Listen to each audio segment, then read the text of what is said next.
जय जय रघुवीर समर्थ। गुरुर्ब्रह्मा गुरुर्विष्णू गुरुर्देवो महेश्वरा। गुरु साक्षात परब्रह्म तस्मै श्री गुरवे नमः। अनेन प्रियतां देवो भगवान् जानकीपतिः। श्रीरामचन्द्र पूर्वेषाम् अस्माकं कुलदैवतम्।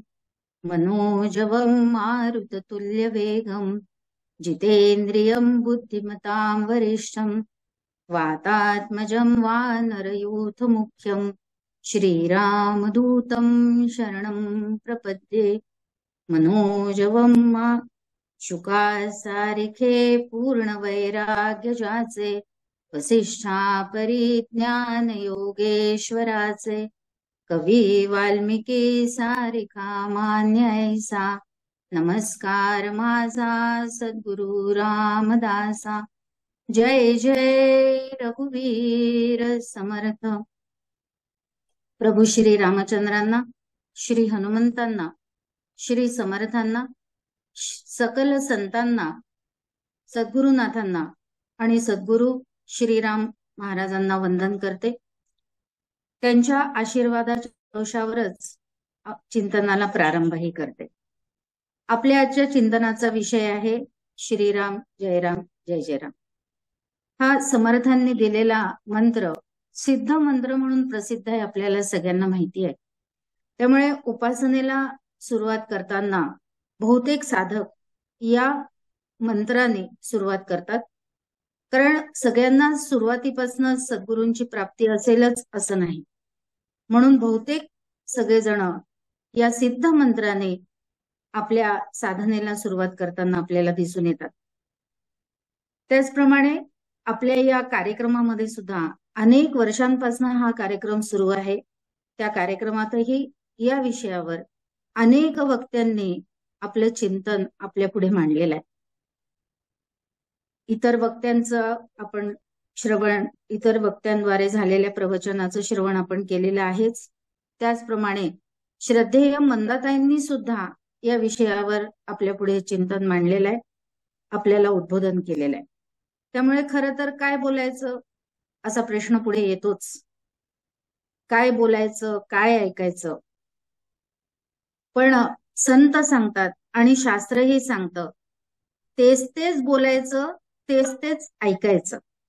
कारण काय की प्रत्येक ऐकण्याच्या वेळेपासनं पुढच्या वेळेपर्यंत आपली प्रगती होत जाते। म्हणून ऐकण्यापासून प्रवासाला सुरुवात होते, ती श्रवणापर्यंत जाऊन पोचते। आता या दोन शब्दांच्या अर्थांमधला फरक आपल्याला निश्चितपणे लक्षात घेण्याची गरज आहे, कारण ऐकणं वेगळं आणि श्रवण होणं वेगळं। म्हणून संत आणि शास्त्र आपल्याला सतत सांगत असतात की तेच तेच ऐका, तेच तेच वाचा, म्हणजे ऐकण्यापासूनची प्रगती होऊन ती श्रवणापर्यंत जाऊन पोहोचेल। मग आता ऐकणं म्हणजे आपल्याला माहितीये, कानांनी जे ऐकू येतं, पण ती प्रत्येकच गोष्ट आपण करतो का? तर नाही, असं त्याचं उत्तर आहे, प्रत्येकच। पण श्रवण या शब्दाचा अर्थच असा आहे की शास्त्रांनी जे सिद्धांत सांगितले आहेत त्या सिद्धांताचा निश्चय होणे म्हणजे श्रवण होणे। म्हणून पहिलं प्रवचन ऐकल्यानंतर आपल्याला जे काही कळलेलं असतं ते कदाचित अत्यंत प्राथमिक स्थितीमध्ये कळलेलं असतं। त्याच्यानंतर वारंवार वारंवार वारंवार ज्या वेळेला आपण ते चिंतन ऐकतो त्यावेळेला आपला निश्चय होत जातो आणि म्हणून श्रवणापर्यंतचा प्रवास आपला पूर्ण होतो। म्हणून समर्थ आपल्याला सांगतात, विवरता विशेषा विशेष कळवू लागेल। म्हणून विवरता विशेषा विशेष कळायचं असेल तर वारंवार तेच तेच ऐकलं पाहिजे, तेच तेच श्रवण केलं पाहिजे आणि त्याचा निश्चय करत गेलं पाहिजे। कारण जोपर्यंत ऐकण्याची स्टेज असते तोपर्यंत तिथे संकल्प विकल्प सुरू असतात। जोपर्यंत संकल्प विकल्प सुरू असतात तोपर्यंत आपलं मन, बुद्धी जरी सांगत असेल तरी त्या एका विचारावर स्थिर व्हायला तयार नसतं. आणि म्हणून आपल्याला वारंवार वारंवार वारंवार ऐकावं लागतं आणि त्याचा निश्चय करत जावा लागतो. आता ही जी ओवी आहे दासबोधातली आपल्याला सगळ्यांना माहिती आहे, शेवटच्या दशकामध्ये येते. विवरता विशेषा विशेष कळव लागे. आता ही सुद्धा वाचताना आपण पटकन वाचून पुढे चालले जातो, पण तिथे आपल्याला लक्षात घेतलं पाहिजे विवरता विशेषा. इथे खरं म्हणजे आपण स्वल्पविराम देऊया. आपण समर्थांनी नाही दिलेला, तो त्यांना देण्याची गरजही नाही, कारण विशेष काय आहे हे त्यांना माहिती आहे, त्यांनी अनुभवलेलं आहे. आणि म्हणून त्यांनी विशेषा इथे आपल्याला थांबण्याची गरज आहे. मग ते विशेष काय आहे तर ते मला कळलं पाहिजे की विशेष समर्थांनी म्हटलंय ते ब्रह्मस्वरूप आहे. ते ब्रह्मस्वरूप जाणायचं असेल तर मला वारंवार वाचन केलं पाहिजे, वारंवार श्रवण केलं पाहिजे, नामसाधना केली पाहिजे. त्याद्वारे आम्हाला त्याच्यामध्ये काय विशेष आहे हे कळत जातं. आणि ते कळत कळत गेल्यानंतर एक स्टेज अशी येऊन जाते की मग त्याच्याशी एकरूप होण्याच्या पातळीपर्यंत साधक पोचतो. म्हणून शब्दांनी जे कळलेलं असतं ते अनुभवाच्या पातळीपर्यंत पोचण्यासाठी आपल्याला वारंवार वारंवार अभ्यास करावा लागतो. म्हणून आपल्याला माहिती आहे की शास्त्र ग्रंथांमध्ये सुद्धा शास्त्र ग्रंथांचे 2 नियम आहेत की एक अनुबंध चतुष्टय असलं पाहिजे आणि षडलिंग असलं पाहिजे. आता आपण त्याच्यावर चर्चा करणार नाही आहोत, पण त्या षडलिंगांमध्ये अभ्यास नावाचं लिंग आहे आणि हा अभ्यास आपल्याला अनुभवापर्यंत पोचवत असतो. तेच आपल्याला संत इथे सांगत असतात. आणि म्हणून आम्हाला सुद्धा आपले सद्गुरू, प्रत्येकाचे सद्गुरू तेच सांगत असते. आम्ही सुद्धा ज्या वेळेला अभ्यासाला सुरुवात केली, मग सगळ्यांनी मिळून अभ्यास करायचा. तर कोणता ग्रंथ घ्यायचा अभ्यासायला, तर मग सद्गुरूंच्या सांगण्यानुसार दासबोध या ग्रंथाचा अभ्यास सुरू केला. एक 5-6 महिन्यात तो पूर्ण झाला. 7-8 महिने लागले असतील कदाचित, पण तो पूर्ण झाला. मग सद्गुरू परत इथे आले होते, प्रवचनमाला होती त्यांची, आणि मग खूप मोठ्या आनंदाने आम्ही त्यांना सगळ्यांना सांगितलं की आमचा दासबोधाचा अभ्यास पूर्ण झाला, आता कोणता ग्रंथ घ्यायचा. एकाही क्षणाचा अवधी न लावता ते ताबडतोब म्हणाले, तुमचा सगळ्यांचा फक्त डोळा फिरलाय दासबोधावरनं, आता परत दासबोध वाचा, म्हणजे आता तुम्हाला वेगळ्याने, नव्याने आणि अधिक खोल अर्थाने तो कळेल. त्यामुळे परत तेच करायला त्यांनी सांगितलं. आणि अशा पद्धतीने सगळ्या ग्रंथांचा अभ्यास करत जाण्याची एक शिकवण सद्गुरूंनी आम्हाला सगळ्यांना दिली. म्हणून श्रीराम जय राम जय जय राम हा जरी विषय असला तरी तो एवढ्यासाठी वारंवार वारंवार ऐकायचा असतो की आपण खरंच अनुभवाच्या पातळीपर्यंत पोहोचलो पाहिजे. म्हणून ती अनुभवाची पातळी कोणती असते तर माऊलीने आपल्याला सांगितलंय त्याप्रमाणे की तेथ प्रियाची परमसीमा, तो भेटे माऊली आत्मा, तये खेवी आटे दिंडीमा सांसारिक आहे. म्हणून प्रियाची परमसीमा काय आहे तर तो आत्मा आहे किंवा व्यापक ब्रह्म ज्याला म्हणतात ते. मग आता व्यवहारामध्ये जर आपल्याला कोणाला विचारलं की तुला सगळ्यात प्रिय काय आहे, तर पटकन एखाद वेळी आपण उत्तर देतो सगळेजण की माझा मुलगा ना मला खूप प्रिय आहे, कोणी सांगतो माझा पती मला खूप प्रिय आहे, कोणी म्हणतं माझी मुलगी मला खूप प्रिय आहे. पण लगेच आपल्याला अकबर बिरबलाची गोष्ट आठवली पाहिजे. आपल्याला लहानपणी सगळ्यांना ती माहिती आहे. अकबरांनी सुद्धा हाच प्रश्न बिरबलाला विचारला होता आणि नेहमीप्रमाणे अकबराला अपेक्षित असणारं उत्तर आलं नाही समोरून.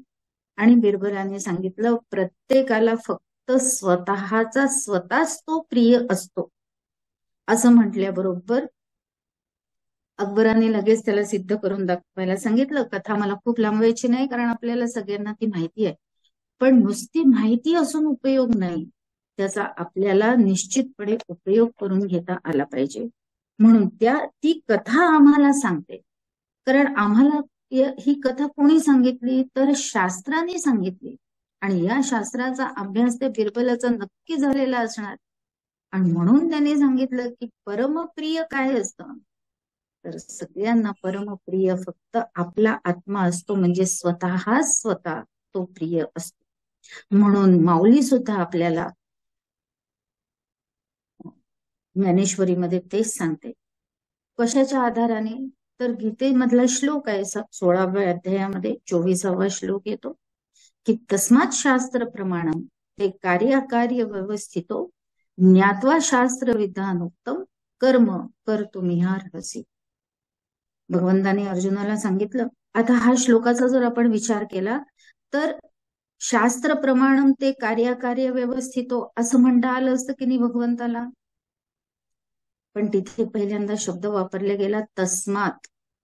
मग ही तस्मात ही आपल्याला असलेली आज्ञा आहे की शास्त्रावर अशा पद्धतीने पहिल्यांदा दृढ श्रद्धा ठेवायला शिका.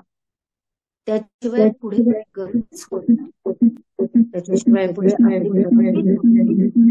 असं आपल्याला आणि अत्यंत चपकल असा शब्द तिथे वापरला तस्मात.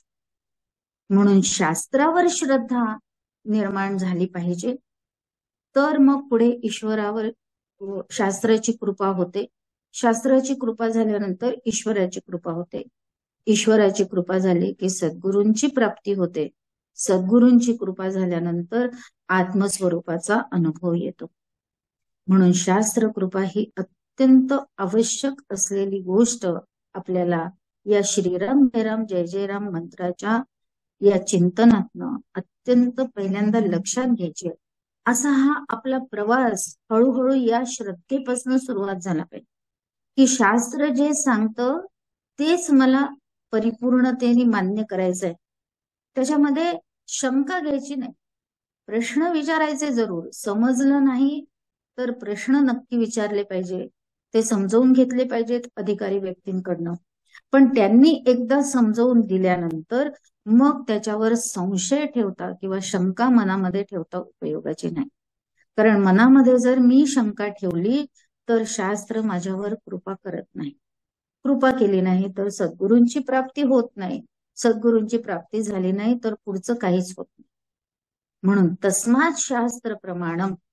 मग आता आपल्याला हाच विषय, हा धागा धरून आपल्याला त्या पूर्ण श्लोकाचा अर्थ आता इथे बघायचा नाहीये, पण आपल्याला काय बघायचंय की श्रीराम जय राम जय जय राम या मंत्रावर आपण वारंवार चिंतन का करायचं. श्रीराम म्हणजे कोण आहे, जयराम म्हणजे कोण आहे, जय जय राम म्हणजे कोण आहे ते आपल्याला हे सगळ्यांना माहिती आहे. पण काही जण नवीन साधनेला सुरुवात केलेले असतात. मग त्यांना सुद्धा आपल्या बरोबर पुढे प्रगती करण्यासाठी सोयीस्कर व्हावं म्हणून परत परत हा विचार मांडण्याची गरज पडते.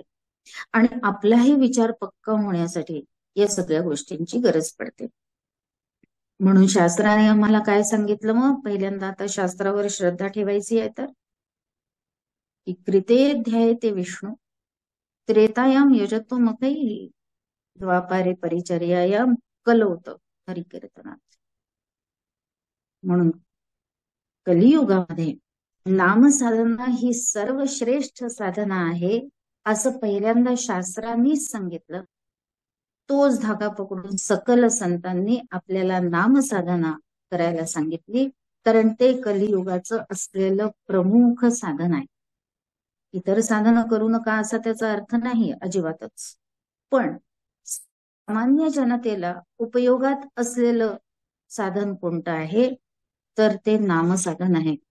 मग आता या नामसाधनांनीच मी पूर्णपणे उद्धरून जाणार आहे ही श्रद्धा आपल्याला हा श्लोक देऊन जातं, किंवा ही श्रद्धा आम्ही 100% नाही 1000%, अर्थात 100%च परिपूर्ण असतं. पण त्याला अधिक ठामपणा येण्यासाठी आपण काय म्हणू शकतो की 100%च नाही तर 1000% श्रद्धा ठेवूया, म्हणजे आम्हाला याच देहामध्ये आत्मस्वरूपाचा अनुभव घेण्याची संधी उपलब्ध होऊन जाईल. म्हणून समर्थ पण तेच सांगतात की नाही, सकल संतांनी आपल्याला सांगितलं की नाम घेत चला, नाम घेत चला, नाम घेत चला. म्हणून समर्थ काय सांगतात, नामी पाषाण तरले. दासबोधामध्ये सगळ्यांना आपल्याला माहिती आहे 4था दशक हा सगळा भक्तीचा दशक म्हणून समर्थांनी आपल्याला दिला एक एक एक एक एक एक भक्ती समर्थ आपल्या पुढे उलगडत गेले. आता त्याला 9 पायऱ्या म्हणा, 9 प्रकार म्हणा किंवा विकास म्हणा, आपल्यामध्येच होत जाणारा त्या भक्तीच्या माध्यमातून होणारा विकास म्हणा, अशा पद्धतीने ते 9 विभाग आपल्याला समर्थांनी छानपणे उलगडून दिले. त्याच्यामध्ये पहिली असते श्रवण भक्ती. परत आलं श्रवण. श्रवणाशिवाय काहीही साध्य होऊ शकत नाही, म्हणून पहिली पायरी ही श्रवणाचीच आहे असं समर्थ आम्हाला सांगतात. पण त्या समासामध्ये समर्थांनी आपल्याला हे ऐकत जा, ते ऐकत जा, प्रवचन ऐका, कीर्तन ऐका, पुराण ऐका, तिथे फक्त ऐका हा शब्द आहे. म्हणून त्या शब्दांकडे आपलं परिपूर्णतेने लक्ष असण्याची खूप गरज आहे. आपण पटकन ओवी वाचतो आणि पुढे चालले जातो, पण तिथे समर्थांनी ऐका ऐका ऐका असं अनेक वेळा सांगितलं आणि मग श्रवण हा शब्द आहे. म्हणून आपण मगाशी जी व्याख्या बघितली होती श्रवणाची, की ऐकल्यानंतर तेच ऐकल्यानंतर त्याचा ज्या वेळेला निश्चय होतो त्याला श्रवण म्हणतात. अन्यथा श्रवण या शब्दाचा अर्थ व्यवहारामध्ये आपण ऐकणे असा अगदी सहजतेने घेतो, तो बरोबर आहे. पण शास्त्राच्या दृष्टिकोनातून विचार केला तर जोपर्यंत आमचा सिद्धांताचा निश्चय होत नाही तोपर्यंत श्रवण झालं असा त्याचा अर्थ होत नाही. मग ते फक्त काय होतं, नळी फुंकिली सोनारे, इकडून तिकडून गेले वारे, अशा पद्धतीचं असतं. म्हणून मग आई एखादे काम मुलाला सांगते, मग त्यांनी ते ऐकलेलं नसतं का, अरे आज इलेक्ट्रिकचं बिल भरायचंय बरं, किंवा भाजी आणायची आहे बरं वगैरे. मग आईलाही माहिती असतं की याने हे फक्त ऐकलेलं आहे, म्हणून मग ती दुसऱ्यांदा सांगते. परत तिसऱ्यांदा जेव्हा लक्षात येतं तिच्या की आता हा पायात चप्पल अडकवून आता बाहेर पडणार, तेव्हा ती परत सांगते. मग त्यावेळी तो म्हणतो, आई मी केव्हाच ऐकलेलं आहे, मी नक्की आणतो, आता नक्की आणतो, असं ज्या वेळेला त्याच्याकडनं उत्तर येतं त्यावेळेला आईला खात्री होते की आता याचं श्रवण झालं म्हणजे निश्चय झाला, म्हणजे आता हा नक्की हे काम करणार. तोपर्यंत आई असं सांगतच असते. आणि म्हणून आपल्याला इथे ऐकणे आणि श्रवण याच्यातला फरक आता परत आपल्याला लक्षात आला. मग या भक्तीच्या समासामध्ये अशी प्रगती होत होत पहिल्यांदा श्रवण झाल्यानंतर दुसरा येतो कीर्तन. कीर्तनानंतर येतं नामस्मरण, जे या युगाचं असलेलं साधन आहे. म्हणून समर्थ त्या समासामध्ये आपल्याला अनेक ओव्या मार्मिक आहेत. त्यातल्या आपण आपल्यासाठी आवश्यक असलेल्या 2-4 महत्वाच्या ओव्या म्हणून बाजूला करायच्या आणि त्याचाच अभ्यास करायचा, म्हणजे विवरता विशेष कळू लागेल. मगाशी आपण परत घेतलं होतं, आपला जिथून उपक्रम सुरू झालाय तो मधून मधून परत लक्षात ठेवायचा की विवरता विशेष मला कळलं पाहिजे. समर्थ आम्हाला सांगतात, नामी पाषाण तरले असंख्यात भक्त उद्धरले, महापापितेची झाले परम पवित्र. आता इथे तो प्रसंग आपल्याला लक्षात येतो की नामे पाषाण तरले, अर्थात मूळ वाल्मिकी रामायणामध्ये हा प्रसंग नाही, हे पण नक्कीच आहे. पण तुलसी रामायणामध्ये व अन्य रामायणांमध्ये जिथे भावपूर्ण रामायण लिहिलं गेलं, वाल्मिकी रामायण हे अगदी वास्तववादी रामायण आहे, जिथे केवळ वास्तवाला धरून वाल्मिकींनी सगळं लिहिलेलं आहे. तिथे नल आणि नील हे दोघ जण इंजिनियर आहेत, त्यांनीच तो सेतू बांधला असा स्पष्टपणे उल्लेख आपल्याला वाल्मिकी रामायणामध्ये आढळतो. पण इतर रामायणांमध्ये काय सांगितलं जातं आपल्याला ती कथा, आणि फार गोड वाटते, कारण आपण त्याच्यावर पुढे येणार आहे. कारण ती भावना निर्माण करायला, त्या मनाचा संकल्प होण्यासाठी अशा पद्धतीचं जे संतांनी त्याच्यामध्ये ज्या कथा आपल्याला दिल्या त्या आपल्याला उपयोगी पडणाऱ्या असतात. म्हणून त्या मूळ वाल्मिकी रामायणामध्ये नसतील तरी देखील त्या संतांच्याकडून आलेले असतात, म्हणून ते शास्त्रच आहे, म्हणून ते तस्मात् शास्त्र प्रमाण या अर्थानेच आपल्याला ते स्वीकारायचं आहे. मग आपल्याला ती घटना सगळ्यांना माहिती आहे की वानरांनी ते दगड आणले, त्याच्यावर राम लिहिलं आणि मग ते त्या समुद्रामध्ये टाकलं. आता ते सगळं करत असताना तिथे आणखीन एक प्राणी होता छोटासा, की ज्याला एवढाले मोठाले दगड उचलणं शक्य नाहीये. त्या प्राण्याने काय केलं, छोटीशी खार तिला छोटे छोटे दगड किंवा छोटी छोटी वाळू आणणं शक्य आहे. तिने ती तिथे आणून दिली. हे भगवंतानी पाहिल्यानंतर तिथे कथा आणखीन पुढे येते की भगवंताने तिला उचलून घेतली, आपल्या हृदयाशी घेतली आणि तिच्या पाठीवरून प्रेमाने हात फिरवला. ती भगवंताची बोट तिच्या पाठीवर उमटली. ती आस्थागायत कायम आहे. म्हणून असं थोडस पण काम आपण भगवंताच्या सेवेसाठी करावं. भगवंत आपल्याला निश्चितपणे असा प्रसाद दिल्याशिवाय राहत नाही. असं आपल्याला या प्रसंगातनं घेता आलं पाहिजे. त्या प्रसंगातनं आपली ती भावना निर्माण झाली पाहिजे. त्या भावनेतनं आपण नामस्मरणाला सुरुवात केली पाहिजे, असं समर्थ आपल्याला या ओळीच्या माध्यमातून सांगतात. मग पुढे तिसरं चरण महत्वाचं आहे. महापापी तेच झाले परम पवित्र. आता महापाप कोणता आहे खरं म्हणजे? आपल्याला लगेच वाटतं आम्ही तर काही पाप नाही करत, हो व्यवहाराच्या दृष्टिकोनातनं नाही करत, आम्ही काही चोरी करत नाही, आम्ही काही भ्रष्टाचार करत नाही वगैरे, हे सगळं बरोबर आहे. पण आम्ही जन्माला येण्याचंच तर सगळ्यात मोठी चूक केली आहे ना. शास्त्राच्या दृष्टिकोनातनं तेच सगळ्यात मोठं पाप आहे. कारण हे का घडलं? वासना निर्माण झाल्या, त्या वासना परिपूर्ण झाल्या नाही आणि वासना परिपूर्ण न होण्याचा परिणाम असा झाला की जन्मांमागनं जन्म घेणं आमच्या नशिबा आला. म्हणून असं हे महापाप म्हटलंय त्याला. या महापापातनं जर आम्हाला तरुण जायचं असेल तर मग काय केलं पाहिजे? तर नामी पाषाण तरले. मग पाषाणही जर तरुण जात असतील तर मग मी तर सजीव आहे, जीव आहे. माझ्याकडे विवेक आणि प्रियमन स्वातंत्र्याची विशेष देणगी भगवंताने फक्त मानवाला दिलेली आहे. मग त्याचा उपयोग मला निश्चितपणे करून घेता आला पाहिजे. अशा पद्धतीचा सगळा भाव समर्थ आपल्याला या ओळीमध्ये सांगतात. त्या समासामध्ये आणखीन एक महत्वाची ओळी येऊन जाते. कारण कोणी कोणतं साधन करावं याला पण महत्व असतं. कारण जर क्षमता नसेल, जर अधिकार नसेल, ते साधन जर साधकाकडून केले गेलं तर त्याचा काहीही उपयोग होत नाही. आपल्याला व्यवहारामध्ये सुद्धा ते माहिती आहे की अनेक आई वडिलांची इच्छा असते की माझ्या मुलाने डॉक्टर झाला पाहिजे, माझ्या मुलाने इंजिनियर झालं पाहिजे, माझ्या मुलाने हे झालं पाहिजे. त्या मुलाची तेवढी क्षमता नाहीये किंवा आवड नाही. क्षमता नसेल असं मला आपण प्रत्येक वेळी नाही म्हणू शकत, कारण की ते 90%च्या वरती मार्क मिळवणारे असतात.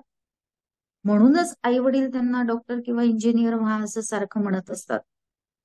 पण त्यांची आवड जर तिथे नसेल, त्यांना त्यापेक्षा वेगळं काहीतरी करायचं असेल तर ते अभ्यासामध्ये रमत नाही. मग त्यांना ती बुद्धिमत्ता असून देखील ते कळेन असं होऊन जातं, कारण की तो त्यांच्या आवडीचा विषय नसतो. आणि मग अशा वेळी काय घटना घडतात ते आपल्याला माहिती आहे. म्हणून अधिकार जसा जसा असेल, जशी जशी क्षमता असेल, त्या पद्धतीने व्यवहारामध्ये आपण शिक्षण घेतलं पाहिजे आणि व्यवहार आपला अत्यंत सुफळ संपूर्ण केला पाहिजे, अशी जशी अपेक्षा व्यवहारामध्ये आहे तसंच इथे पण आहे. म्हणून समर्थ आपल्याला काय सांगतात की चहुवर्णा नामाधिकार. फार महत्वाचं चरण आहे या ओवीचं हे, की चारही वर्णांना कशाचा अधिकार आहे? तर नामाचा अधिकार चारही वर्णांना आहे. नामी नाही लहान तोर, जड मूड पैल पार पावती नामी.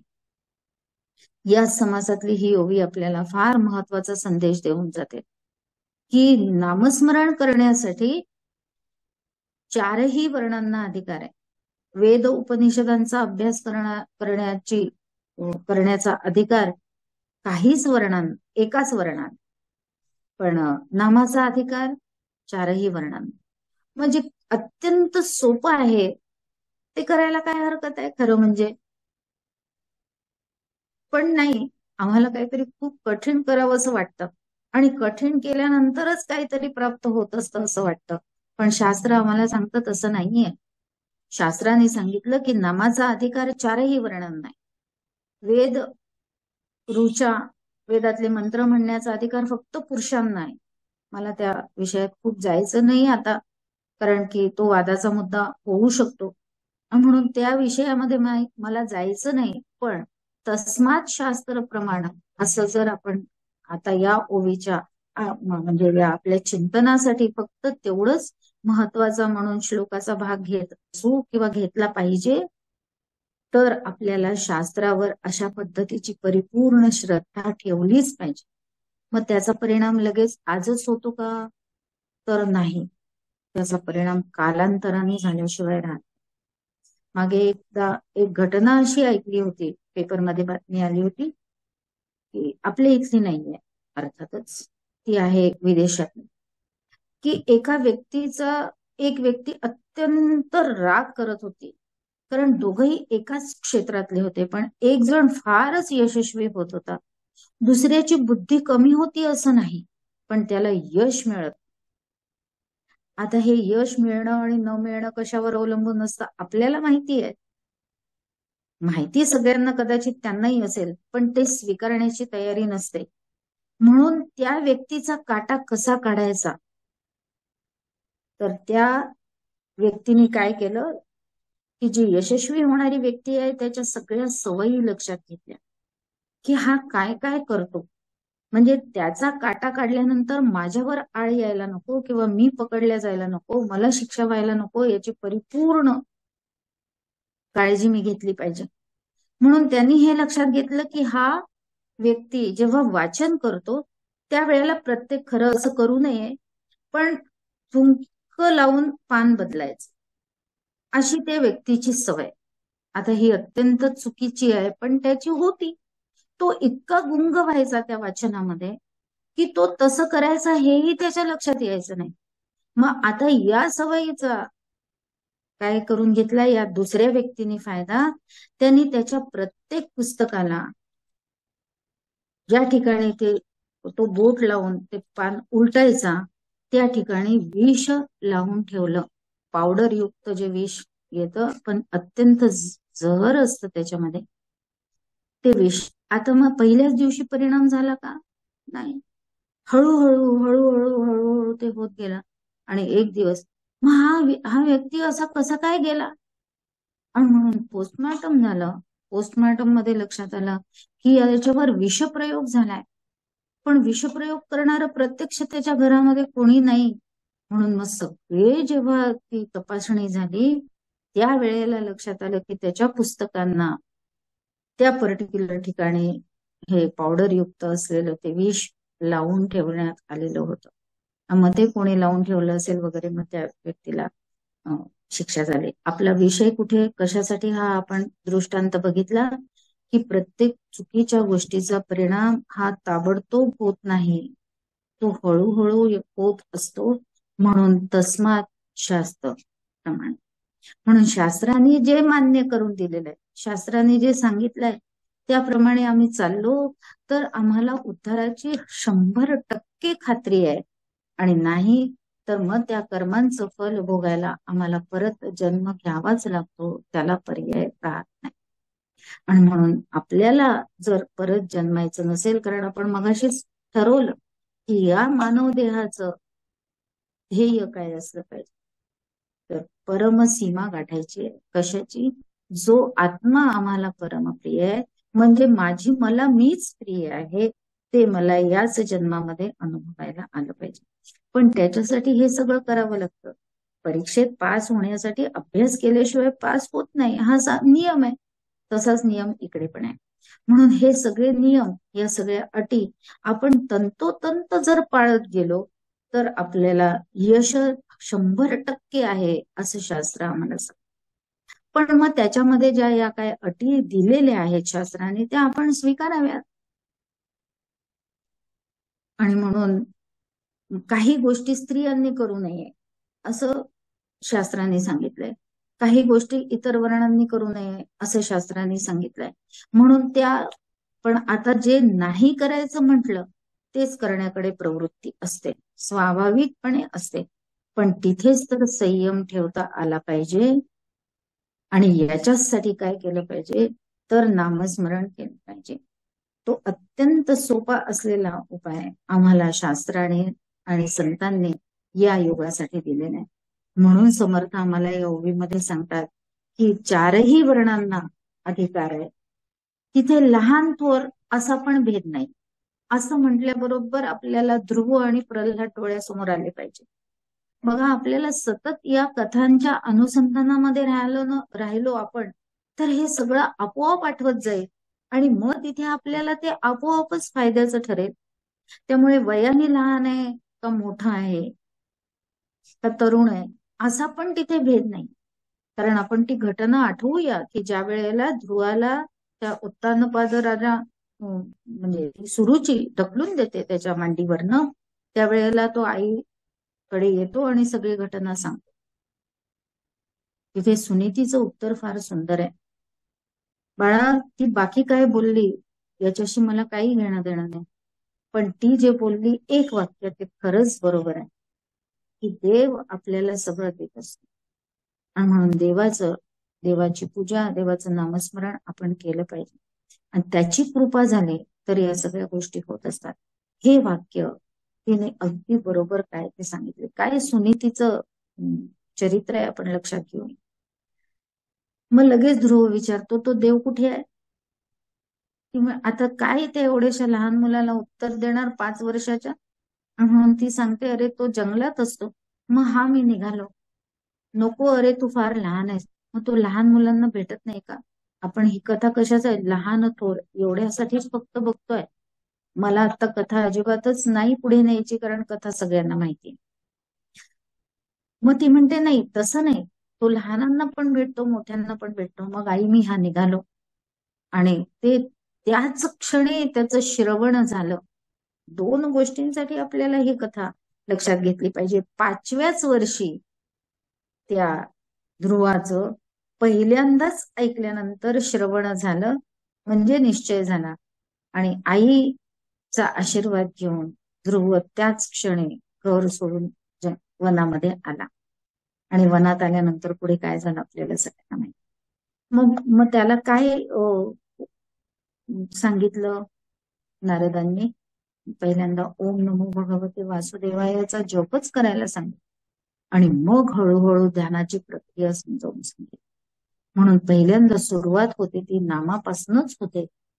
त्या नामापासून सुरुवात केल्यानंतर तो मग मी नाम कोणतं घेतोय, त्या नामाचा नामी कोण आहे इथपर्यंत पोचायची माझी तयारी असली पाहिजे. त्याच्यासाठी असा सतत अभ्यास करण्याची गरज आहे. म्हणून सतत सतत सतत चिंतन, सतत सतत त्याचा अभ्यास आपण केला पाहिजे असं समर्थ आम्हाला इथे सांगतात. पुढचं चरण आहे जड मूढ पहिलं पार पावती नाम. म्हणून जे जड आहे, मग आता पुष्कळ वेळा तो शब्द जड असा वापरला जातो, तो तसा नाहीये. तिथे तो जड असाच उच्चारला गेला पाहिजे. आता जड म्हणजे काय? निर्माण जे जे झालेलं आहे ते जड आहे. म्हणजे निर्माण झालेल्या मला कशाचा आधार आहे? तर नामस्मरणाचा आधार आहे. आणि मूढ, मग आता हे मला आधी स्वीकारण्याची गरज आहे की मी जडही आहे आणि मूढही आहे. मूढ आहे म्हणजे मूर्ख आहे, अज्ञानी आहे. म्हणून पहिल्यांदा मला नामस्मरण करताना किंवा शास्त्राचा अभ्यास करत असताना किंवा परमार्थ प्राप्त करून घेत असताना या गोष्टी स्वीकारल्या पाहिजे. हे सुद्धा मला कोण सांगतं? तर शास्त्र सांगतं की नामस्मरणापासून सुरुवात करायची आहे ना, पण पहिल्यांदा एक लक्षात ठेव की तू जड आहेस आणि तू मूढ पण आहेस. मग हे तुझं जडत्व आणि मूढत्व घालवायचं असेल तर काय करावं लागेल? तर सतत नामस्मरण करावं लागेल. आता तिथे परत वाक्यातले शब्द लक्षात ठेवायचे. नामस्मरण करावं लागेल असं नाही शास्त्र सांगत. त्याच्या आधी एक जबाबदारी आणखीन देतं आमच्याकडे, सतत. म्हणून सतत नामस्मरण केलं पाहिजे ही जबाबदारी आपल्याकडे शास्त्राने दिलेली. आणि कारण ते सतत होऊ शकतं. इतर गोष्टी ज्या साधनेमध्ये आहेत त्या सतत होऊ शकतात का? नाही होऊ शकत. ग्रंथाचं वाचन करायचंय, पण स्वयंपाक करावा लागतो, त्यावेळेला ग्रंथाचं वाचन कसं करता येईल? नाही करता येणार. पण स्वयंपाक करताना नामस्मरण करता येतं की नाही? करता येतं.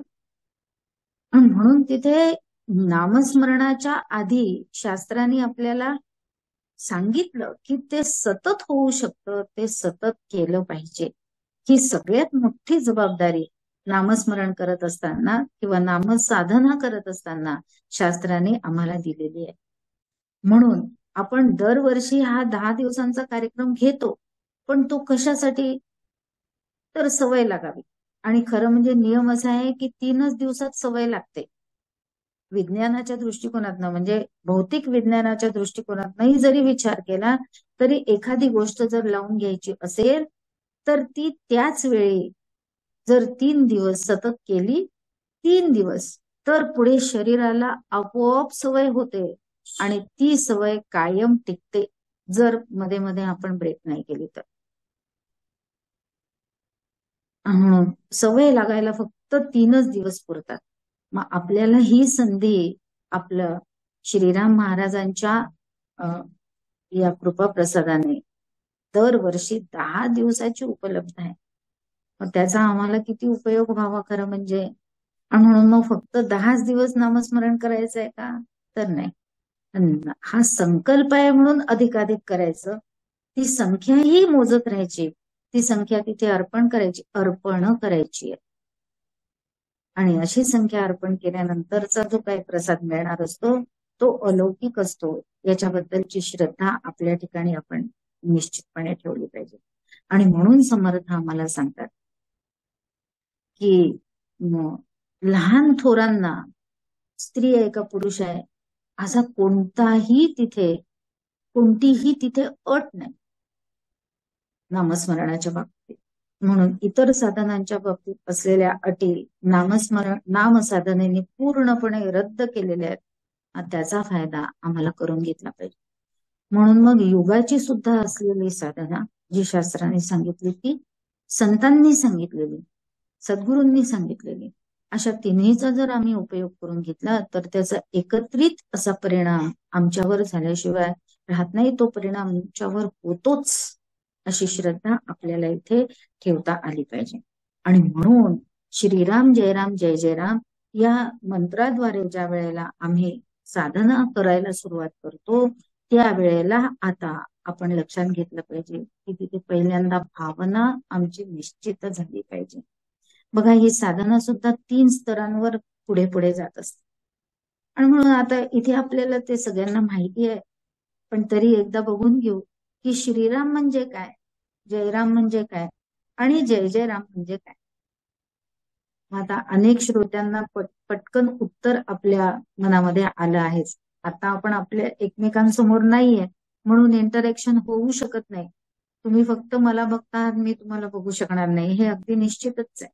पण तिथे आपल्याला नक्की माहितीये श्रीराम म्हणजे दशरथ आणि कौसल्यानंदन असलेला श्रीराम. पण हा श्रीराम असण्याच्या पूर्वी काय आहे, तर तो जयराम आहे, म्हणजे तो ईश्वर रूप राम आहे.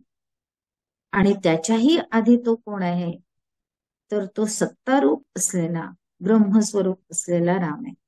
म्हणून तिथे जय जय राम दोनदा, इथे नुसतं श्रीराम. आणि म्हणून नुसता रामही नाही आहे तो, तर श्री आहे. श्री म्हणजे माया लक्ष्मी, तो श्रीनियुक्त असलेला राम. पण तो श्रीनियुक्त असलेला आला कसा, त्याला काहीतरी अधिष्ठान असलं पाहिजे. पण त्याला अधिष्ठान आहे, तो सगुण साकार होऊन आला, आमच्यासाठी आला. बघा, भगवंताचे हा लीला विग्रह असतो, त्याचा जन्म नाही हे पण आपल्याला सगळ्यांना माहिती आहे. पण परत आठवून घ्यायचं कशासाठी, की आता आम्हाला या कर्माच्या बंधनातनं सुटून परत आम्हाला जन्म मृत्यूच्या फेऱ्यामध्ये अडकायचं नाही, याच्यासाठी हे सगळं चिंतन या मंत्राच्या माध्यमातून आम्हाला करायचं आहे. आणि म्हणून प्रत्येकच मंत्राच्या बाबतीत असाच विचार आणि चिंतन आपण करत गेलो पाहिजे. म्हणून मग तो ओम नमो भगवते वासुदेवाय आहे, तो ओम नमः शिवाय आहे का, देवीचा कोणता मंत्र आहे, अशा पद्धतीने असेल तरी त्या नामाचा नामी त्यामध्ये आपल्याला दिलेलाच असतो. त्या नामाच्या नामीशी एकरूप होण्यासाठी आम्हाला हे सगळं समजून घेण्याची गरज असते. आणि म्हणून श्रीराम हा अवतार रूपी राम आहे, तो सगुण साकार होऊन आला त्याच्याबद्दलची भावना आम्हाला दृढ केली पाहिजे. मग ती कशी दृढ होईल आणि का दृढ व्हावी? कारण त्यांनी तसं वागून दाखवलं म्हणून. म्हणून तिथे आधी भावना पक्की झाली पाहिजे की हो, हा रामच म्हणजे श्रीराम. कदाचित पटकन रामच येईल तोंडात, पण जोपर्यंत अवताराचं वर्णन सुरू आहे तोपर्यंत सगळ्यांनी श्रीरामच समजा. आणि म्हणून असा हा श्रीराम कसा वागला याच्या आयुष्यामध्ये, मग याने काय काय केलं, मग ते मला करता आलं तर मी या मंत्राचा खऱ्या अर्थाने जप करतो असा त्याचा अर्थ होतो. मग एक एक प्रसंग श्रीरामाच्या चरित्रातले आठवावेत आणि त्याच्याशी आपली तुलना करत जावी. आणि मग लक्षात येतं की त्याच्या आयुष्यात असलेले इतक्या दुःखांपैकी एकही दुःख माझ्या वाट्याला नाही. पण तरीही सुद्धा इतकं दुःख असताना त्याच्या आयुष्यामध्ये, कारण उद्या राज्याभिषेक होणार आहे, पण आज काय झालं तर सांगण्यात आलं की तुला 14 वर्ष वनवासामध्ये जायचंय. पण चेहऱ्याच्या त्या प्रसन्नतेमध्ये काहीतरी फरक पडला का? राज्याभिषेक करायचा आहे उद्या हे ऐकल्यानंतर चेहऱ्यावरची जी प्रसन्नता होती तीच प्रसन्नता सावत्र मातेने सांगितल्यानंतर सुद्धा, हा आणखीन एक महत्वाचा मुद्दा लक्षात ठेवूया आपण. त्यानंतर सगळेजण विरोध करत असताना सुद्धा भगवंताच्या चेहऱ्यावरचं हास्य मावळलं नाही. म्हणजे श्रीरामाच्या चेहऱ्यावरचं हास्य मावळलं नाही, निश्चय कुठेही बदलला नाही. मातृदेवो भव, पितृदेवो भव, मग पुढे आचार्य देवो भव, मग ती पुढे सगळी सरणी आपल्याला माहिती. म्हणून मातेची आज्ञा आहे, ती आज्ञा पालन करण्याचं माझं कर्तव्य. आता असं मी जर श्रीराम जय राम जय जय राम असं नाम घेत असेल, त्या नामाच्या माध्यमातून जर साधना करत असेल, तर श्रीरामासारखं चरित्र माझं आहे का? हा पहिला प्रश्न मला तिथे माझ्यासाठीच उपस्थित करून घ्यायचा. आणि त्याच्यामधली असलेली कमतरता निश्चितपणे दूर करायची आहे. तर श्रीराम याचं श्रवण झालं त्या मंत्राचं, असा त्याचा मंत्रामधल्या एका शब्दाचं श्रवण झालं असा त्याचा अर्थ होतो. म्हणून ही भावना आधी आम्हाला पक्की करावी लागते की मला सांगण्याची गरज पडायला नको की माझं उपास्य दैवत कोणतं आहे. शास्त्र आपल्याला खूप खोलवर विचार देतो की आमची साधना गुप्त असावी, ती गुप्तपणे चालत जावी, पण ती त्या पातळीपर्यंत आल्यानंतर ती आपोआप लोकांनाच उघड होते. मला उघड करण्याची गरज पडत नाही. म्हणून मला सांगण्याची गरज पडू नये की मी श्रीरामाची भक्त आहे. अर्थात भक्त हा शब्द आपण व्यवहारामध्ये आहे म्हणून वापरायचा, पण भक्त या शब्दाची पण व्याख्या आपल्याला समर्थांनी दिलेली आहे. जो विभक्त नाही तो भक्त. पण आता व्यावहारिक भाषेमध्ये आपण भक्तच म्हणून घेऊया स्वतःला. पण भक्त आम्ही आहोत असं जर म्हणत असू श्रीरामाचे, तर मग श्रीरामांच्या इतक्या गुणांपैकी आणि त्यांनी स्वतःला घालून घेतलेल्या इतक्या मर्यादांपैकी किती मर्यादांचं आणि किती गुणांचं पालन मी करते, असा लगेच प्रश्न स्वतःला विचारायचा आहे. तेव्हा तो श्रीराम म्हणजे त्या पूर्ण मंत्रातला श्रीराम सिद्ध होतो माझ्यासाठी. तो मंत्र मला सिद्ध नाही करायचा आहे, मंत्र सिद्धच आहे. तो समर्थांनीच सिद्ध केला आणि तो सिद्धच आहे, त्याला मला काही सिद्ध करण्याची गरज नाही. अनेकदा प्रश्न विचारतात की ते लोक मंत्र सिद्ध कसा करायचा हो, अर्थात ते लक्षणेने असतं म्हणून त्यांचा प्रश्नही बरोबरच असतो. त्याला उत्तरही आपण अशाच पद्धतीने दिलं पाहिजे. मंत्र सिद्धच आहे तो, पण तो माझ्यासाठी कसा सिद्ध होईल असाच त्यांना विचारायचा असतो तो प्रश्न. आणि म्हणून मग त्याचं उत्तरही आपल्याला सगळ्यांना माहिती आहे की चैत्र पाडव्यापासून तर नवमीपर्यंत किती वेळा म्हणावं, कसं म्हणावं वगैरे. पण ते नुसतं म्हणून होत नाही, हा एक महत्वाचा मुद्दा इथे लक्षात ठेवला पाहिजे. म्हणून श्रीराम जय राम मध्ये श्रीराम हा दशरथ नंदन कौसल्य नंदन आहे, अवतार म्हणून आला आहे. त्यांनी अवतार कार्य करत असताना या सगळ्या अटींचं पालन केलंय, कुठेही मर्यादांचं उल्लंघन केलं नाही. त्याला माहिती आहे मी अवतार आहे, पण तरीही तो गुरुगृही जाऊन शिक्षण घेऊन आला. असं म्हटलं नाही की मी अवतार आहे, मला शिक्षणाची काय गरज आहे. मग गुरुगृही गेल्यानंतर तिथे मी तर राजकुमार आहे, शिवाय मी अवतारी पण आहे.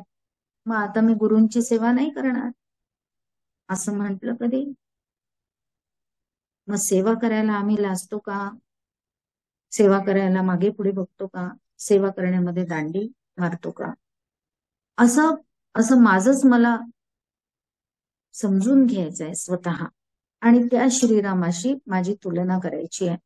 मग अशी तुलना केल्यानंतर मग मला लक्षात येतं की मी कुठेतरी चुकते, आणि मग ही चुकते हे कळल्यानंतर माझी ती चूक मला दुरुस्त केली पाहिजे. म्हणून समर्थांनी दिलं, अपराधी जन चुकतची गेले. पण पुढचं चरण आपण लगेच नाही, तुझा तुची सावरी दया, हे नाही लक्षात घ्यायचं. आपण काय लक्षात घ्यायचं? अपराधी जन चुकतची गेले. पण आता हे अपराध आपले कमी झाले पाहिजे आणि चुका पण कमी झाल्या पाहिजे, असा प्रयत्न आपल्याला निश्चितपणे केला पाहिजे. म्हणून चुका होणं किंवा दांडी मारणं हा अगदी स्वाभाविक मानवी स्वभाव असतो. पण ते सुरुवातीला ठीक आहे, पण सुरुवात ही किती दिवस सुरुवात राहावी, म्हणून ते सुरुवातीला असलेलं हळूहळू कमी झालं पाहिजे. ते कशाने कमी होतं? तर नामस्मरणाने कमी होतं. पण नामस्मरण करत असताना पहिल्यांदा आम्हाला श्रीरामाच्या त्या चरित्राबद्दलचा सगळा अभ्यास करून मला श्रीरामासारखं झालं पाहिजे अशी भावना उत्पन्न करून घेण्याची गरज आहे, म्हणजे संकल्प करण्याची गरज आहे. मग आता संकल्प करण्याचं काम कोणाचं असतं? तर ते मनाचं असतं. कारण मनाची व्याख्याच दिलेली आहे, जे संकल्प विकल्प करतं ते मन, जे निर्णय देते ती बुद्धी, जे धरून ठेवतं ते चित्त, आणि अहम अहम करोति ते अहंकार. असं अहंकार या अंतःकरणाच्या 4 विभागांचं शास्त्राने आपल्याला करून दिलेल्या व्याख्या आपल्याला सगळ्यांना पाठ आहेत. म्हणून मग तिथे भावना करायची आहे, ती स्थिर करत जायची, ती अधिकाधिक त्याचा विचार करत जायचा आणि श्रीरामासारखं वागण्याचा प्रयत्न करत जायचा. असा प्रयत्न करत गेल्यानंतर मग दुसरा जो राम आहे, म्हणजे जो जयराम आहे, जो ईश्वर रूप आहे राम आहे, जो या श्रीरामाचं अधिष्ठान आहे, त्याच्याकडे आपलं लक्ष जाईल किंवा जावं. मग तो कसा आहे? मग हा श्रीराम काय म्हणतो? प्रत्यक्ष कृती करताना मी जरी तुम्हाला दिसत असलो तरी मी काहीच करत नाही, कारण मी कसा आहे? मी पण अवतार घेऊन आलो, आणि म्हणून मी पण जडच आहे. मूड नाहीये तो, पण तो जड नक्की आहे. म्हणून मी पण काहीच करत नाही. मी काय करतो? मी फक्त करण्याची कृती करतो. पण खरा करता आणि करविता कोण आहे? तर तो ईश्वर आहे. कारण ईश्वर सगुण निराकार आहे. तो सगुण आहे पण निराकार असल्यामुळे त्याला प्रत्यक्ष कार्य करता येत नाही. ते प्रत्यक्ष कार्य करण्यासाठी सगुण साकार लागतो. म्हणून तो ईश्वर असलेला मी लीला विग्रहाने श्रीराम म्हणून येतो, म्हणून कार्य करताना दिसतो, पण फक्त दिसतो. आणि म्हणून जे जे दिसत असतं तो सगळा काय असतो? भ्रम असतो. तो भ्रम काढून टाकायचा. तो भ्रम काढून टाकला की मी करता ही भूमिकाच तिथून निघून गेली पाहिजे, जशी रामाची कधीच नव्हती. त्याला काढून नाही टाकावी लागत, ती त्याची कधीच नव्हती. माझी होती आधी, पण आता मी भावना केली काय की मला श्रीरामासारखं झालंय पाहिजे, व्हायचं आहे, की असा निश्चय होत गेला की तिथे भाव पक्का होतो. म्हणून भावना मधला ना बाद झाला. लक्षात घेऊया आपण 3 शब्द. आता इथून पुढे आपल्याला त्या शब्दांचा अभ्यास करायचा आहे. आणि म्हणून भावना, भाव आणि अनुभव, अशा त्या अनुभवापर्यंत पोहोचण्यासाठी आम्हाला पहिल्यांदा भावना करावी लागते. भावना काय करायची? तर मला त्या श्रीरामासारखंच झालं पाहिजे व्यावहारिक दृष्टिकोनात. आणि मग ती भावना दृढ होत होत माझ्या क्रिया प्रतिक्रियांमध्ये तसा बदल होत गेला, की समर्थ म्हणतात तसं क्रिया पालटे तत्काळ. मग निश्चय होत गेला की आधीच्या होणाऱ्या चुका बंद होतात आणि श्रीरामासारखं वर्तन सुरू होऊन जातं. आणि तसं झालं की भाव पक्का होतो, म्हणजे मी करता नाही हा भाव पक्का होतो, म्हणून भावनेमधला नाबाध होतो आणि भाव तिथे दृढ होतो. असा हा मंत्र आम्हाला सांगतो. हे कशाच्या आधाराने आपण सगळं बघतोय? श्रीराम जयराम जय जयराम मधूनच सुरू आहे. आणि म्हणून तो भाव पक्का झाला की मग काय करायचं? तो ईश्वर काय करतो? तर सकल सृष्टीचं पालन पोषण करतो. आणि म्हणून श्रीरामाने देखील आपल्याला प्रत्येक कृतीतनं हे दाखवून दिलं की करणारा जरी मी असलो तरी मला पाठबळ कोणाचं आहे? तर त्या भगवंताचं आहेच. त्याच्याशिवाय मी हे काहीच करू शकत नाही, किंबहुना तोच करतो. आणि म्हणून रामेश्वराची स्थापना भगवंताने केलेली आपल्याला दिसते ना. मग त्यावेळी भगवान शंकरांचा आणि माता पार्वतीचा संवादही आपल्याला सगळ्यांना माहिती, कारण ती रामेश्वराची स्थापना केली. आता सेतू बांधायचा आहे म्हणल्यानंतर भगवंताचा आशीर्वाद घ्यायचा. तिथे शिवपिंडी स्थापन केली. हनुमंत म्हणतात यांना आता काय नाव ठेवायचं या ठिकाणाचं? आणि भगवंत म्हणतात रामेश्वर. असं रामेश्वर म्हटल्याबरोबर तिकडे माता पार्वती प्रश्न विचारते शंकरांना की हे रामेश्वर म्हणजे काय? किंबहुना पहिल्यांदा हनुमंतांनी प्रश्न विचारला म्हणजे काय?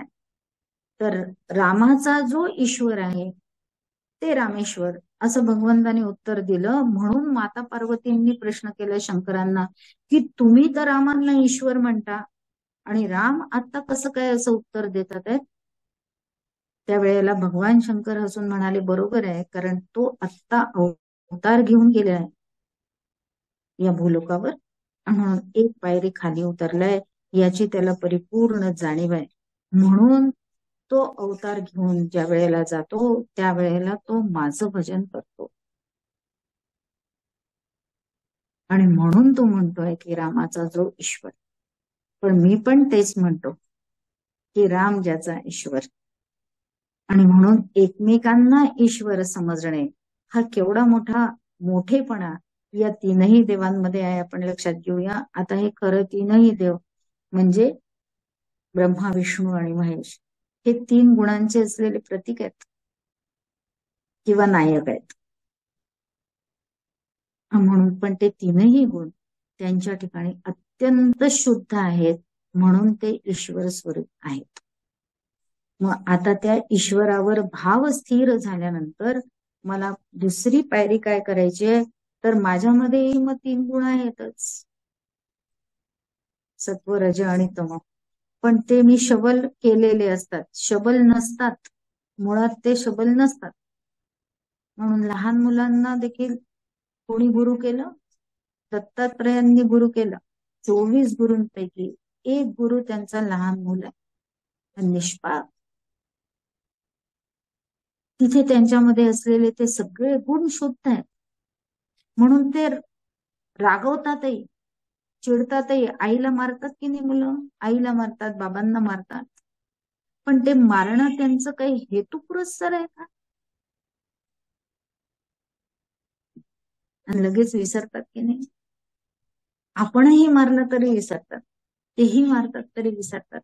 आणि म्हणून सगळ्या त्या गुणांचा उपयोग त्यांच्या ठिकाणी तो शुद्ध गुणांमधनच होत असतो.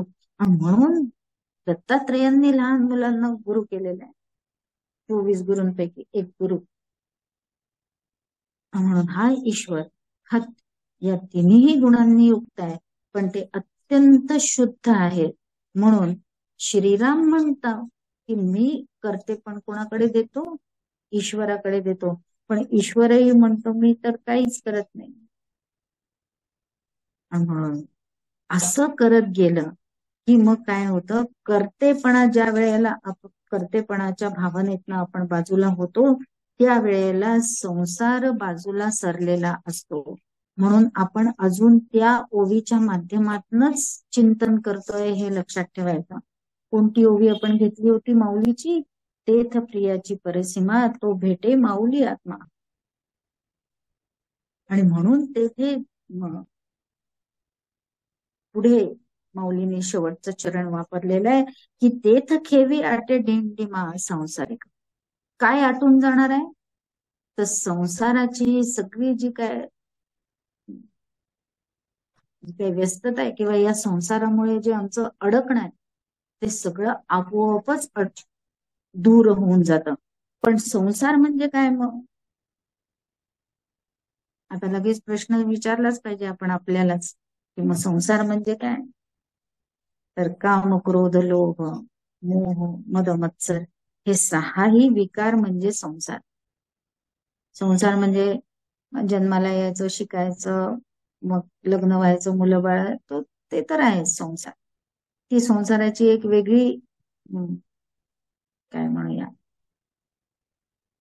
चालत राहणारी ती प्रक्रिया आहे. पण मुळातला संसार कोणता आहे? काम, क्रोध, लोभ, मोह, मद, मत्सर. आणि असे हे काम, क्रोध, लोभ, मोह, मद, मत्सर आमचे बाजूलाच होऊन जातात केव्हा? ज्या वेळेला श्रीरामावर भावना केली, ती पक्की झाली, त्याचा भाव झाला, म्हणून त्या ईश्वराकडे परिपूर्णतेने कर्तृत्व गेलं की आपोआपच काम, क्रोध, लोभ नाहीसेच होऊन जातील की नाही, म्हणजे संसारातनं आपण बाजूलाच होऊन जाऊ की नाही.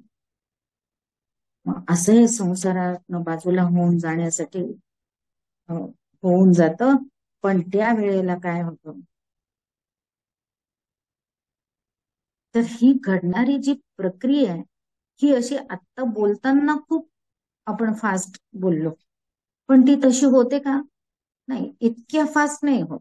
आता आपल्याला तासाभराच्याच प्रवचनामध्ये आपल्याला हे सगळं बोलायचं आहे म्हणून इतक्या घाईने आपण सांगतोय आणि ते झालं असं गृहीत धरतो, पण ते इतक्या पटकन होत नाही. मग त्याच्यासाठी आपण परत एखादा दृष्टांत लक्षात घेतला पाहिजे. म्हणून एका कीर्तनकारांनी ती कथा आपल्याला सगळ्यांना माहिती आहे, पण ती कथा अनेक गोष्टींसाठी आपण उपयोगात आणायची असते. एकच एकच दृष्टांत खरं म्हणजे तो अहिंसेसाठी अनेक वेळा वापरला जातो, पण आता इथे आपण हा सगळा काम, क्रोध, लोभ, मोह, मद, मत्सर आपल्यातनं निघून गेला पाहिजे याच्यासाठी पण ती उपयोगात आणू शकतो असं आपल्या लक्षात येतं. मग आपल्याला ती कथा सगळ्यांना माहितीये की एक दरोडेखोर अचानकपणे एकदा कीर्तनात येऊन बसतो. अचानकपणे म्हणजे पोलीस पाठीमागे लागलेले असतात आणि त्यांच्यापासून बचाव करण्यासाठी कीर्तनामध्ये जाऊन बसणं हा सर्वोत्तम पर्याय तो निवडतो. कारण दरोडेखोर कीर्तनामध्ये जाईल अशी कल्पनाच कोणी करू शकत नाही, कोणताच पोलीस. म्हणून तो तिथे छानपैकी जाऊन बसतो आणि मग तो छानपैकी जाऊन बसल्यानंतर पोलीस पुढे निघून जातात. आता त्या कीर्तनाचा परिणाम त्याच्यावर होतो एकदाच ऐकल्यानंतर. आता अजून भाव नाही झालेला, पण भावना तिथे निर्माण झाली की यांनी हे जे काय सांगितलं हे छान आहे आणि मी हे जे काय करतो आहे त्याच्यामुळे मला सतत असं इकडून तिकडे पळत जावं लागतं.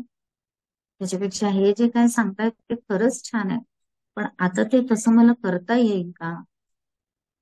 कारण मी तर इतकी पाप केली.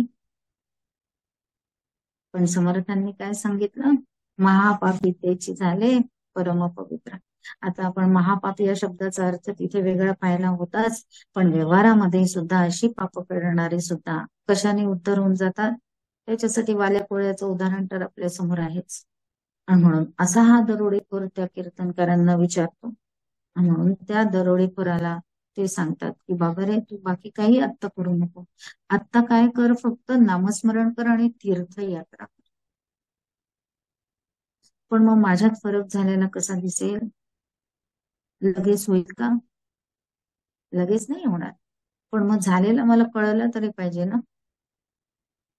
तुझ्या जवळचे तो काळा कपडा आहे ना, तो काळा कपडा प्रत्येक तीर्थावर गेल्यावर धू, म्हणजे तो जसा जसा पांढरा होत जाईल तसा तसा तुला कळेल की आपल्यामध्ये बदल होत चालेल. मग तसंच आमच्यामध्येही काळा कपडा आहेच. कोणता कोणता? बरबटलेलं चित्त, बरबटलेलं मन, बरबटलेली बुद्धी आणि अहंकार. आपण दृष्टांत असा छान फिरवून घ्यायचा आणि त्या सगळ्या चुकीच्या असलेल्या या सगळ्या आमच्या अंतःकरणाच्या ज्या सवयी आहेत त्या सवयी अशा नामस्मरणाने धुवत जायच्या. पण ते नामस्मरण करत असताना श्रीरामाबद्दल अशी भावना करायची, जयरामाबद्दलचा भाव दृढ करायचा. म्हणजे मग हळूहळू हळूहळू चित्तामध्ये जे काय आपण खूप काळापासून साठवून ठेवलेलं आहे, काय काय साठवून ठेवलेलं असतं त्या ज्याचं त्याला प्रत्येकाला माहिती असतं, ते केवळ याच जन्मातलं असतं असं नाही, ते कोणत्या तरी जन्मांमधलं असतं. प्रत्येकाने आठवण करून घ्यावी. आपला एखाद्या व्यक्तीशी काहीही संबंध येणार नसतो. माझंच इतरांचं कशाला, आपण आपलंच उदाहरण द्यावं म्हणून पहिल्यांदा क्रिकेट बघण्याची भरपूर आवड होती. मग त्या आवडीमुळे क्रिकेट बघायचो. पण भारत आणि ऑस्ट्रेलिया मॅच असली की त्यावेळेला टेस्ट मॅचेस जास्ती व्हायचे. वन डे वगैरे प्रकार तेव्हा इतके नव्हते. आणि त्या ऑस्ट्रेलियाच्या टीम मध्ये एक होता बॉलर, ब्रूस रीड नाव होतं त्याचं. बरं, असा काही खूप ग्रेटही नव्हता, पण तो बॉलिंगला आला की का कोणाच ठाऊक पण उगाच कपाळावर आठे यायचे. असं वाटायचं हा नको माणूस. आता त्या ब्रूस रीडचा आणि माझा काही कधी संबंध आलाही नव्हता आणि कधी आयुष्यात येण्याची शक्यताही नव्हती. पण त्या माणसाचा का राग यावा? बरं, त्यांनी आमचे 10च्या 10 गडी आउट केले म्हणून आम्ही हरलो वगैरे अशी कधीच परिस्थिती नव्हती. म्हणून राग आला असता तर गोष्ट वेगळी, पण त्याला पाहिल्या पाहिल्याच राग यायचा. आता हे कशामुळे असेल? कोणत्या तरी जन्मामध्ये कोणत्या तरी कारणाने एकमेकांशी संबंध आलेला असावा आणि तो चांगला नसावा. हेच त्याचं उत्तर आता कळतं. त्यावेळेला काही कळायचं नाही, कारण शास्त्राचा त्यावेळेला अभ्यासच नव्हता. म्हणून मलिन झालेलं हे चित्त आपल्याला नामस्मरणाने स्वच्छ करायचं. आणि नामस्मरण करताना हा विचार नक्की लक्षात ठेवायचा की श्रीरामावर भावना करायची, जयरामाच्या भावापर्यंत पोचायचं आणि तिथून आता पुढे जायचं. म्हणून असं चित्त आपोआप आपोआप स्वच्छ होत गेलं की तो तिथेच असलेला राम आपोआप प्रगट होत जातो. कारण भगवंतानेच आम्हाला सांगितलेलं आहे की हृदेषु अर्जुन तिष्ठती, त्याला बाहेरून कुठूनही यावं नाही लागत, तो बाहेरून येतही नाही. दुसरं भगवंताने सांगितलं की ही सृष्टी मी निर्माण केली आणि त्यात मी शिरलो. आता शिरलो हा त्याचा एक बोलण्याचा भाग झाला, पण मुळात तो तिथे आहेच, पण तो आम्हाला जाणवत नाही. कारण कारण की माझं चित्त मलिन असतं, माझं मन सतत संकल्प विकल्प करत असतं. सगळ्यात महत्वाची गोष्ट ही असते की खरं तर निर्णय बुद्धीने द्यायचा असतो, त्याप्रमाणे मनाने कार्य म्हणजे शरीराने कार्य करायचं असतं. पण हे मन इतकं चंचल असतं आणि इतकं प्रभावी असतं की निर्णय घेण्याची ती क्षमता बुद्धीची असून देखील दिलेला निर्णय झुगारून टाकून बरोबर त्याच्या विरोधातच इंद्रियांकडनं काम करून घेतं. कोण? हे मन. मग आम्ही दुसऱ्या वेळेला म्हणतो की अरे हो, मला माझं दुसरं मन सांगत होतं. आता त्यावेळेला ते दुसरं मन नसतं तर ती बुद्धी असते आणि ती बुद्धी आम्हाला सांगत असते की असं कर किंवा असं करू नको. पण आमचं मन इतका संकल्प केलेला असतो त्याने, मत्सराने म्हणा, लोभाने म्हणा, की मला ह्याच्या पुढे जायचंय. आणि अशा त्या संकल्पाला आवर घालण्याचं काम कोण करतं? तर हे नामस्मरण करत असत. म्हणून या नामस्मरणाने हा फरक होतोय की नाही याच्याकडे पण आमचं लक्ष दिलं पाहिजे. आपोआपच संकल्प विकल्प कमी होत गेले पाहिजे. संकल्प झाले तरी ते सत्संकल्पाकडेच वळले पाहिजे.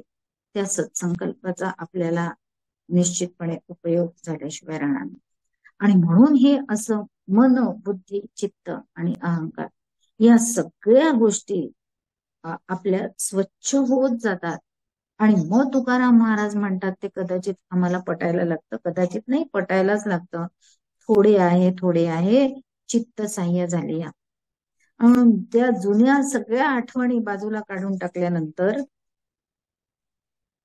त्या ज्या काही मनाने म्हणजे चित्ताने धरून ठेवलेल्या असतात त्या सगळ्या धुवून गेल्यानंतर आपोआपच आमचं अंतःकरण मोकळं होतं. आणि मोकळ्या झालेल्या अंतःकरणामध्ये तिथे तो भगवंत आपोआपच प्रगट व्हायला लागलेला आहे असं आम्हाला तिथे लक्षात येतं. हा सगळा परिणाम कशाचा होऊ शकतो किंवा कशाने होऊ शकतो तर फक्त नामस्मरणाने होऊ शकतो. पण केवळ तो म्हणण्याच्या पातळीवर न राहता, म्हणजे नामस्मरण केवळ म्हणण्याच्या पातळीवर न राहता ते चिंतनाच्या पातळीवर नेण्याची आमची जबाबदारी. मग म्हणण्याची सवय आम्हाला केव्हा लावून घ्यायची आहे? या 10 दिवसात. आणि दरवर्षी हा उपक्रम सुरू राहणार. पण 10 दिवस झाल्यानंतर आपण विचारूया बरं इतर सगळ्यांना, आज किती नामस्मरण झालं? जे हो, आज कुठलं झालं? ते 10 दिवस ना आम्ही बाकी काही करत नव्हतो, पण पटापट नामस्मरण करायचं आणि जप द्यायचं, आपल्या संख्या द्यायची. मग आता काय करता? आता जे करतात ते खरंच उपयोगाचं आहे का उपयोगाचं नाहीये? त्यातलं जे नक्की उपयोगाचं आहे ते केलंच पाहिजे, त्याच्याबद्दल अजिबात वाद नाही. पण उपयोगाचं नसणारही आपण अनेक गोष्टी करतच राहतो. म्हणून या 10 दिवसांमध्ये आपल्याला नामस्मरणाची काय करायची आहे तर सवय लावून घ्यायची आहे. ती सवय केवळ म्हणण्याच्या पातळीवर न ठेवता ती चिंतनाच्या पातळीवर न्यायची आहे. त्याच्या 2 पायऱ्या आपण बघितल्या. एक भावना पातळीवरनं भाव या पातळीवर गेलो, तिथे नाबाद झाला पहिल्या पातळी सोडताना, पहिली पायरी सोडताना. दुसऱ्या पातळीवरून आता तिसऱ्या पायरीवर जाताना आपल्याला त्या भावामधला व पण काढून टाकायचा आहे आणि फक्त भा शिल्लक ठेवायचा आहे. आणि भा म्हणजे बुद्धी. आणि म्हणून आपल्याला कायमस्वरूपी उपयोगी पडते. कारण बुद्धी हा घटक कशाने बनलेला आहे तर सत्वगुण आणि तेज तत्वाने बनलेला आहे. म्हणून तो मुळातच पवित्र आहे, मुळातच शुद्ध आहे. पण परत मगाचाच विषय आहे ना की त्याला मी मलिन करते, हा माझा दोष आहे. त्या मलिन मी केलेल्या बुद्धीला आता इथे भावना आणि भाव दृढ झाल्याबरोबर तिथे काय झालंय, ती बुद्धी आपोआपच शुद्ध होऊन जाते. कारण संकल्प विकल्प बंद झाले. चित्ताने जे काय आधीच सगळं धरून ठेवलं होतं ते सगळं स्वच्छ होऊन गेलं. समोर येणाऱ्या व्यक्तीबद्दल आता कोणताही रागद्वेष राहिला नाही म्हटल्यानंतर आता बुद्धीला वेगळे निर्णय घेण्याची काही गरज पडली का? नाही. याचं कारण असं की त्या बुद्धीमध्येच कोण आहे तर आत्मस्वरूपाचं प्रतिबिंब आहे. म्हणून आपण मगाशी ओळी घेतली होती परमसीमा. आता ह्या परमसीमा तो भेटे माऊली आत्मा, तो आत्मा प्रगट होण्याचं ठिकाण कुठे आहे तर ती बुद्धी. कारण ती बुद्धी स्वच्छ असल्यामुळे त्या आत्म्याचं प्रतिबिंब फक्त प्रकाशित करण्याची क्षमता त्या बुद्धीमध्ये आहे. आणि मग आता ती बुद्धी अशी स्वच्छ झाल्यानंतर ती आपोआप पाठीमागे वळते आणि पाठीमागे वळल्यानंतर ती त्या जयरामापर्यंत जय रामापर्यंत आम्हाला पोचवते. म्हणून असा हा प्रवास आमचा सगळा या श्रीराम जयराम जय जयरामच्या माध्यमातून झाला पाहिजे. म्हणून आपण ऐकलेले जे सगळे काय त्याचे चिंतन होतं त्या चिंतनामध्ये हे 3 शब्द आता आपण ते समाविष्ट करून घ्यायचे. बाकीचं सगळं चिंतन कदाचित आपण वेगवेगळ्या पद्धतीने सगळ्यांकडनं ऐकलंच असेल की श्रीराम म्हणजे हा अवतारूपी असलेला राम आहे, तो जयराम म्हणजे ईश्वररूपी राम आहे आणि जय जय राम हा ब्रह्मस्वरूप असलेला राम आहे. हे आता आपण अनेकांकडनं ऐकलेलं आहे. पण त्याचा अनुभव घेण्यापर्यंत जर आम्हाला पोचायचं आहे तर आम्हाला या 3 पद्धतीने आपण जर गेलो तर निश्चितपणे फायदा होऊ शकतो. मग त्याची ही सवय या नामस्मरणाच्या माध्यमातून, या 10 दिवसाच्या माध्यमातून अधिकाधिक आपल्याला लावून घ्यायची आणि त्यानंतर नामस्मरणाच्याच माध्यमातून चिंतनाकडे वळायचं. त्या चिंतनाचा परिणाम श्रवण होण्यामध्ये होतो आणि श्रवण होण्याचा परिणाम होतो की अंतःकरण शुद्ध होऊन जातं. जे मी मलिन केलेलं ते मुळात शुद्ध आहे, पण मी मलिन केलं आणि म्हणून त्याचा परिणाम मला भोगावा लागतो की अनेक जन्म मला येत राहतात. असे हे जन्म मधनं सुटका करून घ्यायची आहे असा निश्चय आधी म्हणजे भावना आधी मनाने करायची. मग त्या भावनेचा उच्च स्तर गाठला की त्यातला ना काढून टाकायचा. परत परत मी ते घेते एवढ्यासाठीच की ते दृढ झालं पाहिजे. आणि तो ना काढून टाकला की भाव तिथे, आणि म्हणून भाव धरी रे असं किती वेळा तरी आपण अभंगांमध्ये ऐकतो. तिथे भावना हा शब्द नसतो. म्हणून आपण लक्षात घेतलं पाहिजे की तिथे भावना हा शब्द नाही वापरला. शब्द कोणता वापरला? भाव हा शब्द वापरला. तुकडोजी महाराजही सांगतात आम्हाला, मनी नाही भाव म्हणे देवा मला पाव. मनी नाही भावना असं. आता तिथे मनी हा शब्द वापरला असेल तरी तिथे तो बुद्धी या अर्थाने वापरला आहे, हे लक्षात ठेवायचं परत.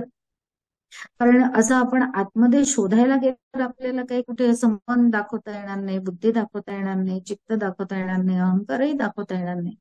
पण त्या त्या वेळेला जी वृत्ती निर्माण होते त्याला शास्त्राने दिलेली ही या संकल्पना आहे ते आपण लक्षात ठेवायचं. म्हणून परत तिथे तुकडोजी महाराजही आम्हाला तेच सांगतात की मनी नाही भाव म्हणजे बुद्धीने तो भाव अजून धारण केलेला नाही तर पुढची पायरी गाठता येत नाही. म्हणून भावना करायची म्हणजे संकल्प करायचा मनाने. बुद्धीने तो धरून ठेवताना तो भाव या भावामध्ये त्याचं रूपांतर करून घ्यायचं आणि त्याच्यानंतर ती इतकी शुद्ध झाली म्हणजे विवेक झाला. समर्थांचा लाडका शब्द आहे विवेक. समर्थांचे जे काही 4-5 शब्द लाडके आहेत त्याच्यातला विवेक हा शब्द लाडका आहे. आणि म्हणून तिथे तो विवेक झाल्याबरोबर मग काय होतं तर तेथ प्रियाची परमसीमा तो भेटे माऊली आत्मा. तेथ खेवी आटे दिंडीमा संसारिक हो. आणि म्हणून असं या संसारातनं मुक्त व्हायचं असेल आपल्याला सगळ्यांना, असेल नाही व्हायचंच आहे अशी आता भावना करायची. ती भावना अनुभवाच्या पातळीपर्यंत पोहोचवण्यासाठी आपल्याला ही खूप छान संधी इथे उपलब्ध दरवर्षी होते. त्याचा आपण छानपैकी लाभ करून घ्यायचा. आणि तुकाराम महाराज म्हणतात त्याप्रमाणे याची देही याची डोळा भोगमुक्तीचा सोहळा. अशा पद्धतीने आपल्या या मानवी देहाचं सार्थक करून घेण्यासाठी ही नामसाधनाच आम्हाला परिपूर्ण करणार आहे. हा भाव पक्का करून तिथे आपण ही नामसाधना जास्तीत जास्त करावी आणि भगवंताने माझ्या सकट आपल्या सगळ्यांनाही त्या अनुभवापर्यंत पोचवावं अशी त्या भगवंताच्या चरणी प्रार्थना करते आणि माझ्या या चिंतनाला इथे पूर्णविराम देते. जय जय रघुवीर समर्थ.